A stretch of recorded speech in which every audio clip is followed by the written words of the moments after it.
Nah, kalau situasi new normal ini yang didengungkan oleh pemerintah itu betul-betul diterapkan, karena kan sekarang masih kelihatannya masih ada evaluasi gitu ya. Apa yang Anda bayangkan akan terjadi? Kalau diterapkan hari ini, 2 kabupaten di Indonesia Timur udah pasti berantakan itu. Karena soal-soal yang mereka tuntut keseriusan bansos segala macam itu juga belum selesai.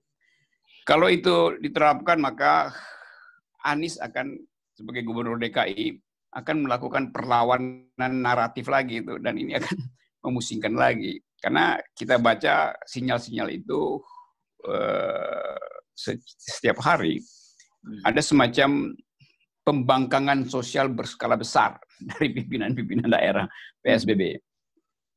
Ridwan Kamil juga saya kira kasih poin kritis karena menganggap pemerintah pusat terlalu terburu-buru.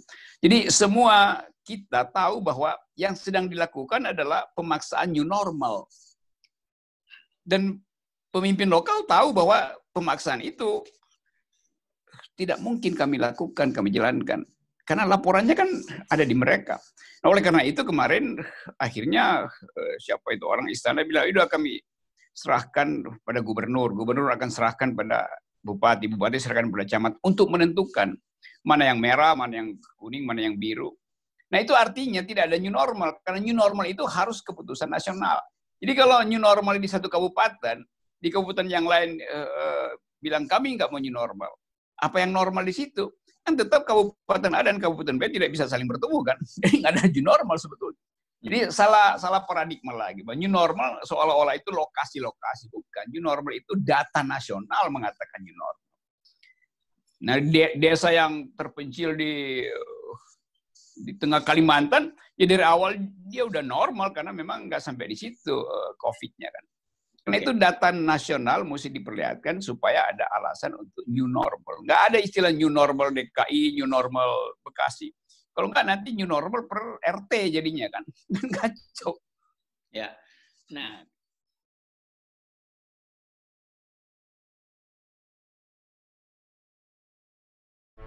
halo, apa kabar Anda semua pemirsa? Lama ini kita nggak ketemu dengan Bung Rocky Gerung, dan saya kira saya ingin mengucapkan selamat Idul Fitri buat Anda yang merayakan, dan mohon maaf lahir dan batin. Nih, Bung Rocky, bagaimana setelah? Ya, minal aidin wal faizin. Seluruh kesalahan saya tolong dimaafkan supaya saya ada alasan memaafkan kesalahan kalian juga ya. Oke, mulai awal baru ini kita mulai awal baru dengan satu format baru. Kita kerjasama channel Rocky Gerung ini dengan Forum News Network ini. Jadi tempat saya dan beberapa teman membangun sebuah media, gitu ya, Bung Rocky. Ya itu bukan kerjasama, itu namanya saling memperkuat. Saling memperkuat, oke. Ya. Karena serangan akan makin gencar. Oke. Jadi Rocky Gerung Official mengalami new normal bersama-sama dengan FNN. Yes, Forum News Network gitu ya, new normal. Forum News Network. Ya. Tapi Anda sendiri sebenarnya tahapan Anda hari ini, Anda masuk new normal, abnormal atau apa ya, Bung Rocky? Semua yang bersifat normal itu sebetulnya nggak perlu diucapkan, karena memang itu imperatif, kemestian dari politik, dari ekonomi. Jadi kalau ada orang yang menyebut new normal, artinya dia mengevaluasi dirinya sendiri tuh, bahwa dia tidak normal sebetulnya dari awal tuh. Nah itu, mestinya dia sebut aja udah normal lagi. Jadi istilah new normal itu kan semacam pleonasme dari mereka yang ingin melihat sesuatu yang betul-betul dramatis. Nah di kita itu bukan dramatis soal new normal ini, tapi didramatisasi. Nah karena didramatisasi, orang menganggap new normal ini adalah sekedar literasi baru, narasi baru dari istana untuk menutupi beberapa soal. Karena begitu kata new normal diucapkan, Itu sampai pemulung pun itu bicara tentang new normal. Pemulung? Iya, iya saya bertemu beberapa hari lalu itu lewat dan wah Pak Rocky new normal, Oke, saya bilang salam new normal. Iya. Begitu-begituan tuh, jadi semacam meledekan dan itu buktinya akhirnya presiden new normal isinya berdamai, tapi kemudian presiden kasih isyarat bahwa kita sekarang harus waspada lagi karena ada second wave di beberapa negara. Jadi di situ kelihatannya dramatisasi aja, hanya ingin mengucapkan kata new normal, maka dicari cara supaya presiden bisa tampil di depan mall, di mana-mana itu. Semua orang juga akhirnya bicara itu. Nah, saya takutnya ini vocabulary new normal ini dalam 2-3 hari ini berakhir nanti karena fakta-fakta dunia menunjukkan bahwa belum normal sebetulnya. Bahkan di negara yang udah normal membatalkan kembali new normal itu. Terminologi new normal ini kan juga banyak digunakan di negara-negara lain ya. Bahkan kita tapi seperti tetangga kita tidak jauh, Korea bahkan kemudian mencabut kembali new normalnya ini. Nah, dalam situasi kita sendiri apakah sebenarnya memang kita sudah layak dan siap untuk masuk ke era new normal itu? Era new normal kan sebetulnya kita bisa siap setiap saat. Tetapi dengan asumsi bahwa keadaan tidak normal itu sudah kita alami.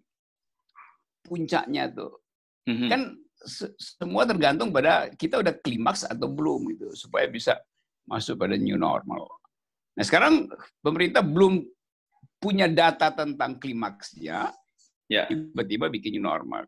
Lalu juru bicara istana segala macam mengatakan, ya kami sudah konsultasi dengan epidemiologis, dengan virologis. Kalau saya tanya misalnya, siapa namanya epidemiologis itu? Jubirnya akan bilang, ya itu urusan kami dengan dunia profesi, dengan dunia akademisi.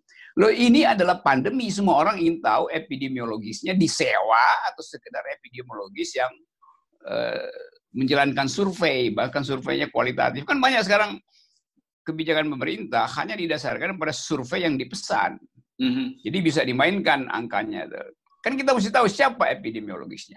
Karena nanti saya bisa bilang, loh menurut epidemiologis yang saya kenal, yang terjadi justru peningkatan kasus. Nanti Ihsan akan bantah siapa namanya, saya akan bilang juga, oh saya nggak mau sebut, karena itu adalah urusan saya dengan dunia akademis. Jadi di dalam kekacauan itu orang menganggap ya new normal artinya dinormal-normalkan sesuatu yang sebetulnya belum normal. Jadi tidak secara natural new normal itu kita peroleh, tapi the new normal itu diucapkan sebagai apa namanya itu supaya dapat clickbait gitu, apa itu istilahnya. Jadi soundbite itu seolah-olah udah ini. Jadi cuma pindah-pindah narasi, padahal faktanya tetap sama, yaitu corona masih merajalela. Itu kira-kira tuh kan bisa kita lihat bahasa tubuh jubir, bahasa tubuh menteri yang ingin cepat-cepat keluar dari mulutnya diartikulasikan istilah new normal karena memang dia digerogoti oleh keadaan ekonomi. Ya. Jadi istilah yang terpaksa dibuat karena dunia sedang berupaya untuk masuk pada era the new normal, sehingga Indonesia merasa akan ketinggalan kalau kita nggak ikut-ikut menyebut the new normal. Padahal dunia masuk the new normal setelah peak-nya diperoleh, maka flattening grafik itu mulai menunjukkan perbaikan, maka mereka sebut new normal. Kita justru tadi nggak ada keterangan dari epidemiologis, dari virologis, kecuali yang diimajinasikan sebagai epidemiologis atau virologis. Hak pers untuk tahu juga nggak bisa ditemukan. Siapa sih tim yang mengatakan udah new normal? Jangan-jangan tim itu justru dibentuk berdasarkan hasil survei semata dan karena pertimbangan politis. Jadi tim dibuat khusus untuk itu. Ya saya duga-duga begitu karena saya baca semua grafiknya itu kayaknya bahasanya sama dari satu orang yang bikin grafik tahap pertama ini, tahap kedua segala macam. Bukan orang yang paham tentang data, tapi orang yang di brief untuk memberitahu publik bahwa kita sedang ada dalam keadaan yang menurun. Jadi hasil briefing bukan hasil analisis akademis. Apalagi memakai parameter dunia, itu diketahui seluruh dunia. Oke. Indonesia sebetulnya bohong, Indonesia sebetulnya nggak mungkin begituan. Karena dunia nggak bisa verifikasi kan pandemi kan mesti terbuka supaya saling verifikasi kan. Ya.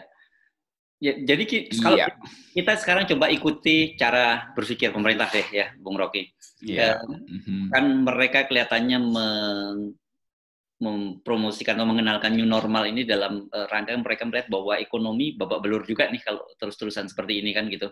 Orang ekonomi tidak bergerak dan sebagainya, sementara keuangan pemerintah juga berat gitu untuk menanggapi.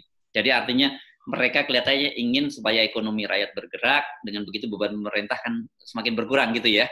Tetapi kalau kita lihat situasinya, apa enggak justru nanti bakal merugikan pemerintah? Kita tahu misalnya ternyata sekarang Jawa Timur itu menjadi klaster baru dan disebut bahkan diingatkan sebagai New Wuhan gitu atau Wuhan berikutnya. Nah, langkah semacam ini apa enggak justru malah blunder bagi pemerintah dan ongkosnya lebih mahal? Kelihatannya memang itu pilihannya kan. Jadi pemerintah selalu bilang dilema nih, ekonomi atau kesehatan. Dilema itu buat orang yang nggak punya kemampuan, dia masuk dalam dilema. Orang yang nggak punya kekuatan, dia akan dilematis. Tapi pemerintah punya kemampuan, dia mesti putuskan dong. Jangan oke, kalau dia punya mengatakan, saya memutuskan untuk pro pada ekonomi, nggak akan ada dilema. Saya akan putuskan pro pada kesehatan, nggak akan ada dilema. Kenapa? Karena dia memang harus bikin keputusan. Kan ajaib kalau pemerintah kasih kesan, saya mengalami dilema. Itu artinya pemerintah yang nggak mampu buat keputusan. Padahal pemerintah punya seluruh kapasitas itu. Nah, sekarang mulai terlihat bahwa sinyalnya ekonomi memburuk, oleh karena itu pemerintah mengambil risiko untuk pelonggaran, tetapi pelonggaran itu juga dihitung sebagai potensial jadi ongkos sosial. Karena itu kemudian militer dan polisi diminta untuk menjaga pelonggaran. Bagaimana dilonggarkan tapi justru dijaga oleh tentara. Kan kalau dilonggarkan artinya disiplin udah timbul, kesadaran udah pulih, dan berarti memang ada keadaan normal. Sekarang jadi darurat. Presiden mengatakan kami akan buka, wacana membuka PSBB, dan karena itu kami akan siapkan pendisiplinan baru melalui kehadiran tentara dan polisi. Itu artinya makin tidak normal. Jadi kehidupan sipil nggak pulih kan. Bagaimana ada new normal, tapi polisi dan tentara beredar di pusat-pusat mall, di pusat-pusat aktivitas publik, kan nggak normal jadinya kan. Malah ada ketakutan lebih berbahaya, lebih besar. Itu paradoksnya di situ. Jadi kegamangan-kegamangan ini justru malah makin membuat pemerintah harus membayar ongkos yang jauh lebih mahal seharusnya ya, Bung? Betul, itu karena kalkulasi-kalkulasi yang separuh-separuh kan. Karena soal dilema tadi, jadi dilema nggak mau diselesaikan, tetapi nggak mau terlihat sebagai tidak mampu. Nah, karena itu orang mulai berpikir bahwa udah memang dia nggak mampu, oleh karena itu mulailah bicara tentang penggantian presiden, tapi kemudian dilarang, tuh UGM dilarang. Ini kan satu paket. Jadi diperlihatkan bahwa kalau udah new normal, biarin aja publik bicara apa aja. Mau bicara pergantian presiden, ya presiden bilang nggak mungkin saya diganti di tengah krisis, kan sudah new normal, saya sudah turunkan tensi PSBB. Jadi bahkan pikiran sekarang dikendalikan, bukan sekedar orang dikendalikan, tapi pikiran kampus juga dikendalikan akhirnya. Semua dalam rangka COVID. Kan diskusi di UGM itu kan dasarnya karena ada COVID, maka orang mengevaluasi kebijakan pemerintah. Lalu tiba pada kesimpulan, bagaimana kalau ternyata terjadi dispute atau social unrest dan tiba-tiba kekuasaan diminta untuk berhenti itu. Bagaimana prosedur konstitusionalnya? Tapi yang mesti kita bicarakan soal itu kan. Nah, istana kasih sinyal itu nggak boleh dibicarakan. Jadi istana menganggap itu berbahaya. Di situ kontradiksinya. Kalau udah normal ya biarin aja orang bicara. Apalagi sinyalnya kuat sekali itu kehadiran militer dan beberapa undang-undang yang akhirnya memperlihatkan bahwa pemerintah sebetulnya mempersiapkan semacam pseudo darurat sipil karena membayangkan ongkos dari pelonggaran itu juga bisa berbahaya. Oke. Kan orang dilonggarkan kan bisa dia marah loh kalau dilonggarkan. Jadi pemerintah berpikir kalau dilonggarkan ekonomi akan bertumbuh tuh, turis akan datang. Nah kalau dilonggarkan turis nggak datang, karena juga beberapa negara menganggap jangan ke Indonesia tuh. Diucapkan secara terbalik, Indonesia tidak boleh diterima di beberapa negara. Itu artinya jangan datang ke Indonesia juga kan, itu resiprokalnya begitu. Ya. Jadi, ya. Mengapa pemerintah dalam berbagai kebijakan kalau kita mengamatinya terkesan tidak ketika mengambil satu kebijakan tidak cukup komprehensif. Misalnya ketika disebut new normal, tetapi kemudian ada ada sinyal juga mengingatkan publik kemungkinan akan adanya second wave serangan itu. Kemudian juga Menteri Menko Perekonomian mengingatkan kalau sampai terjadi second wave ya new normal akan dicabut kembali dan sebagainya. Jadi kelihatannya semua keputusan-keputusan yang diambil ini tidak cukup masak dan tidak dengan pertimbangan yang komprehensif. Itu kayak orang mau perang, infanteri udah masuk, menang. Ternyata logistiknya jadi si Panglima juga akhirnya menganggap bagaimana menghitung kemampuan tempur, infanteri itu butuh logistik, pasukan kata butuh persediaan amunisi, tapi bagian logistik belum disiapkan, belum dibentuk. Kan orang kalau perang itu logistiknya disiapin, baru dilatih tentaranya, baru dikirim tuh. Ini terbalik-balik, tentara disuruh turun, infanteri disuruh buka jalur, marinir mendaratkan pasukannya, tetapi dukungan logistik nggak ada. Jadi tempat pengolahan kebijakan di istana itu compang-camping, tidak satu paket. Mau menghemat logistik, tapi juga mau lakukan pendadakan penyerangan tuh. Jadi begitu cara berpikir istana tuh, kacaunya di situ. Manajemen krisisnya nggak jalan. Bukan nggak jalan, sebetulnya memang nggak ada.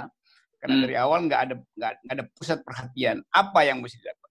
Nah ini konsekuensi dari manajemen dilematik gitu. Jadi dilema nggak mungkin menyelesaikan masalah. Jadi kita cuma ini ada satu dilema ke dilema yang lain dengan akibat tadi kekacauan soal bansos, kekacauan narasi, kekacauan petugas yang mesti mengucapkan, kekacauan koordinasi antar departemen. Presiden nggak tahu bahwa itu sebetulnya kekacauan di antara pembantu-pembantu beliau sendiri. Oke. Kalau di militer ada analogi dalam setiap kasus itu tidak ada anak buah yang salah, yang salah adalah komandan gitu. Dalam kasus Indonesia apakah analogi itu bisa juga kita terapkan? Dari awal memang komandannya tidak punya peta terakhir tentang medan perang. Itu sama seperti mau perang dia pakai peta tahun 50 yang menunjukkan bahwa topografinya adalah hutan. Begitu dia nyampe di situ ternyata udah jadi sawah. Maka begitu dia nongol ya dihajar sama massa sama musuh kan. Karena presiden pakai peta yang kacau, koordinatnya udah berubah, penanda-penanda intelijennya udah berantakan. Jadi itu yang terjadi itu. Apalagi presiden menganggap bahwa kita bisa lakukan pendadakan terhadap si COVID. Nah akhirnya COVID-nya bilang silakan datang dan kami akan jebak Anda di dalam topografi yang berubah itu. Jadi itu salah baca peta.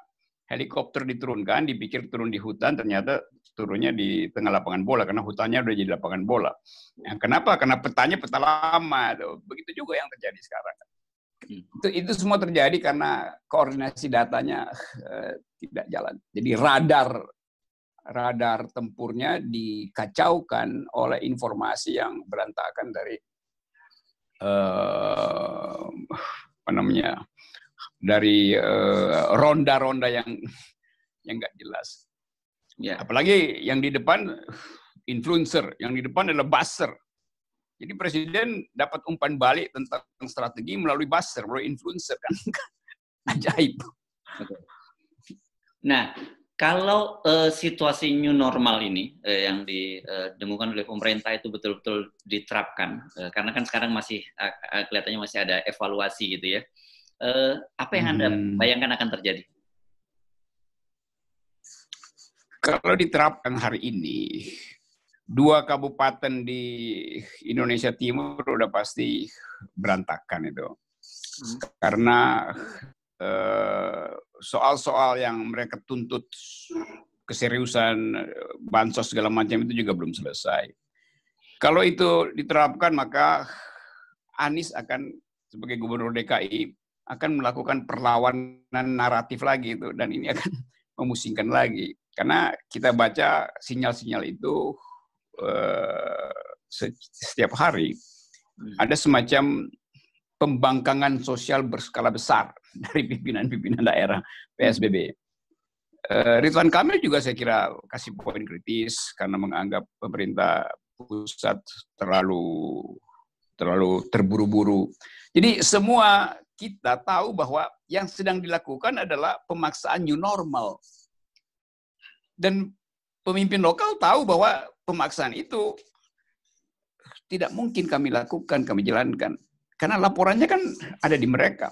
Nah, oleh karena itu kemarin akhirnya siapa itu orang istana bilang, udah kami serahkan pada gubernur. Gubernur akan serahkan pada bupati. Bupati serahkan pada camat untuk menentukan mana yang merah, mana yang kuning, mana yang biru.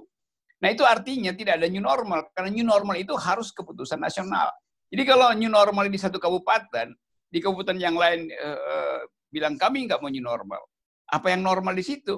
Kan tetap kabupaten A dan kabupaten B tidak bisa saling bertemu kan. Jadi nggak ada new normal sebetulnya.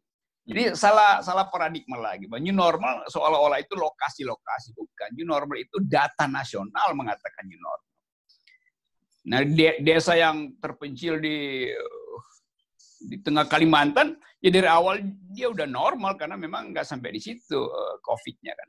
Karena itu data nasional mesti diperlihatkan supaya ada alasan untuk new normal. Nggak ada istilah new normal DKI, new normal Bekasi. Kalau nggak nanti new normal per RT jadinya kan. Kacau. Ya. Nah, kalau di negara demokrasi kan kita sering mendengar shadow cabinet gitu ya, kabinet bayangan gitu. Ya. Kalau saya minta Anda menjadi shadow presiden gitu. Apa yang akan Anda lakukan dalam situasi saat ini? Iya, saya nyumbang bayang-bayang saya aja udah memadai gitu, nggak usah jadi bayangan presiden. Saya menyumbang bayang-bayang untuk membayang-bayangi bayang-bayang yang tidak punya bayang-bayang. Jadi bayangin presiden, mestinya ada bayang-bayang itu, apapun di belakangnya tuh ngikut bayang-bayang. Ini nggak ada, presiden jalan bayang-bayangnya nggak mau ikut. Oke. Karena menganggap wah ini ngapain ngikutin dia. Nggak jelas mau kemana. Jadi bayang-bayangnya pun takut mengikuti dia atau menjauh dari dia, apalagi saya tuh. Nah, maksud saya kalau katakanlah seorang Rocky Gerung menjadi acting presiden dalam situasi yang tidak normal, seperti apa langkah-langkah yang akan Anda lakukan? Ya, pertama saya undang pemimpin redaksi supaya mereka akhirnya mengucapkan secara berani dan secara tanpa edit keadaan masyarakat. Karena cuma pemimpin redaksi yang tahu, wartawan yang tahu. Mereka yang dapat informasi pertama dari bupati, dari camat. Tetapi informasi mereka nggak bisa sampai di istana. Begitu sampai, istana akan bilang, ya informasi kalian bertentangan dengan keadaan APBN, jadi kami nggak akan pakai informasi kalian. Jadi kembalikan pada realitas supaya ya jangan ada dusta di antara kabinet. Jadi kabinet ini kan jadi gini gampangnya tuh. Setiap menteri sekarang lagi mengintai supaya cepat-cepat APBN itu dikembalikan pada departemen. Misalnya kemarin Erick Thohir bilang bahwa kami akan pastikan 2022 rel kereta api Jakarta Bandung selesai dan akan diteruskan sampai ke Surabaya. Kan ini Alba udah nggak tahan ya, kontraktor udah minta proyek lagi kan gampang bacanya tuh. Jadi di antara menteri presiden menganggap bahwa ya memang itu, tetapi keadaan membagi ulang yang tersisa itu tidak mungkin dijalankan kalau kebijakannya masih bersifat bayang-bayang tadi itu. Oke. Jadi Anda buka akses informasi gitu ya. Jadi dibebaskan informasi itu yang pertama. Iya, cuman itu intinya tuh.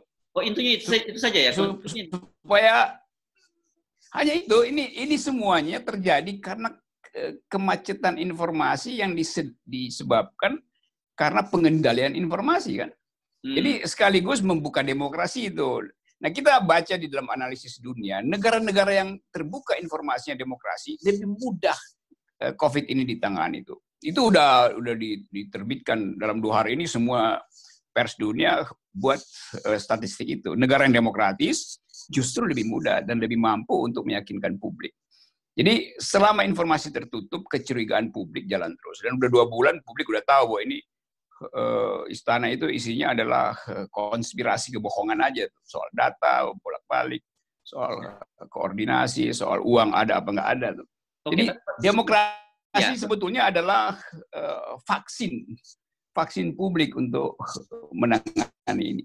Dalam arti publicity aja, keterbukaan terhadap informasi publik. Dan itu fungsi dari jurnalis. Nah, bahayanya sekarang ya jurnalis justru mulai ditekan itu. Oleh jurnalis itu bagian dari provokator. Ya memang jurnalis memprovokasi supaya dibuka. Informasi dibuka kan nggak ada provokasi dari jurnalis. Jadi banyak jurnalis juga yang merasa ya kalau wawancara kritis pasti jadi saksi. Kalau narasumbernya kritis, si wartawan bilang mending menghindar daripada dianggap sebagai bagian dari persekutuan menentang negara. Nah, sekarang itu yang terjadi. Informasi publik dikendalikan, akibatnya si jurnal kriminalisasi, narasi kritis kampus juga dikendalikan, sehingga ada ancaman pembunuhan wartawan yang memberitakan soal UGM kemarin. Jadi itulah satu paket kita sekarang. Karena itu saya terangkan tadi bahwa COVID ini tertutup sebagai rahasia karena pemerintah takut untuk menyatakan secara detail apa sebetulnya problem penanganan ini. Di mana macetnya, bagaimana supaya memulihkan solidaritas, kan cuma itu kan. Solidaritas hanya bisa pulih kalau informasinya lengkap. Ya. Nggak sepotong-potong. Ya. Kalau tesis Anda bahwa keterbukaan informasi sebagai vaksin, bagaimana kita bisa menjelaskan anomali yang terjadi di Cina, yang kemudian juga yang terjadi di Amerika? Di Cina yang kita tahu bahwa tertutup, tapi kemudian penanganannya cukup bagus, tapi Amerika yang kita tahu mbahnya demokrasi, tapi justru acak-adut. Ya sekarang karena dia pandemi, maka mata pers itu juga jadi mata global gitu. Sehingga Cina nggak mungkin diam-diam, Amerika juga nggak mungkin menyembunyikan lagi. Jadi semua yang diperlihatkan dalam 3-4 bulan ini direkam oleh dan lalu lintas informasi tidak mampir ke Gedung Putih, tidak mampir ke Istana Presiden Cina, tapi beredar di kalangan akademisi, beredar di kalangan civil society. Jadi nggak mungkin luput dari tatapan jurnalisme dunia tuh. Itu yang menerangkan bahwa Cina akhirnya mesti bilang bahwa oke, kami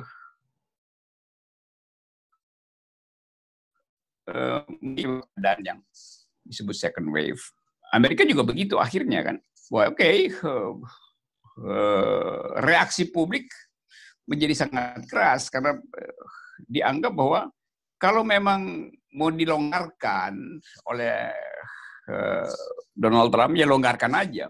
Kalau memang mau ditutup, ya beritahu apa alasan. Karena pers Amerika menuntut supaya ada keterbukaan. Dan beberapa kota lakukan itu kan. Hak kami untuk tahu kapan ini berakhir. Nah, Trump juga pasti ada dalam kesulitan semacam itu. Tetapi bedanya kalau orang Amerika bikin protes, itu dijawab dengan akal sehat oleh juru bicaranya tuh. Walaupun sinis jawabannya. Kalau di sini nggak dijawab, disembunyikan terus keterangannya. Dan ada satu keterangan datang dari kantor presiden. Karena di samping Donald Trump selalu ada staf ahli yang memberi note supaya Donald Trump ucapkan hal yang bisa dipertanggungjawabkan. Jadi ada yang dampingi selalu, juru bicaranya pinter, staf ahlinya pinter. Itu di sekeliling Donald Trump. Kalau di sini juru bicaranya bingung mau ngomong apa, mengucapkan ulang ucapan presiden sama konyolnya tuh kan. Mau membuat terangan yang agak lain itu bisa ditegur oleh menteri yang lain. Jadi akhirnya ya dilema juga. Jadi benar tadi Hersu sebutkan bahwa ini kabinet yang hidup dari dilema ke dilema. Padahal kabinet itu punya kapasitas anggaran, kapasitas sosial, ekonomi, tetap ada di dalam tidak mampu memutuskan karena tadi variabelnya banyak. Yang minta ini minta itu, omnibus law di tengah krisis banyak. Yang berupaya untuk nyuri diam-diam dari kebijakan yang tidak punya sanksi pidana. Perpu 1 ini yang telah jadi undang-undang juga banyak.